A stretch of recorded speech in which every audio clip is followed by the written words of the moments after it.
This one slide summarizes what I call the learning-driven project management versus the traditional approach around meeting deadlines and being on budget. So I have listed here what is it, about 10 measures or 10 dimensions in which the two show differences. Number one, the measure of success. The traditional measure is being on time and on budget and on spec, the triple constraint, whereas in this sort of learning approach, there is a project scorecard and some learning objectives that are defined, and therefore the success is defined in much broader terms.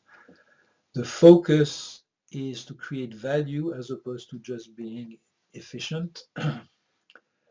The timing is based on critical checkpoints, and that's where you manage your progress reports and your milestones and so forth, as opposed to some arbitrary budget or planning cycle. Revision to plans are important because they indicate that you've learned from what you've done, whereas in a traditional way it tends to be seen as missteps or mistakes. And redirection of a project is a consequence of this learning, and therefore it will happen often quite frequently, whereas the traditional view is stick to the plan.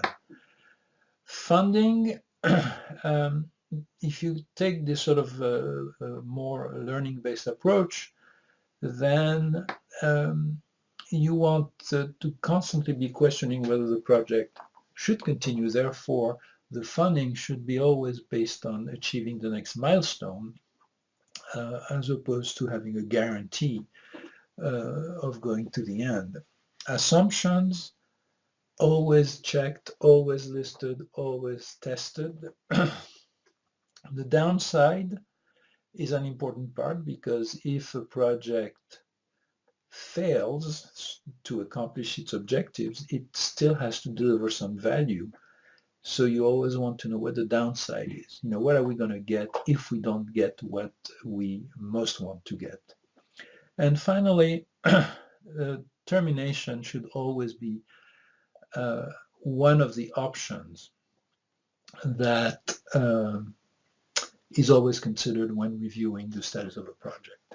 So this is sort of this distinction between, a more efficiency-driven and almost mechanistic approach, which is a traditional view, and this broader view, which again I call learning-driven because it's based on the notion that as you move forward with your project, you learn more about the project, and therefore are able to make changes, question assumptions, and sometimes completely redirect the project as a result of the work you've done.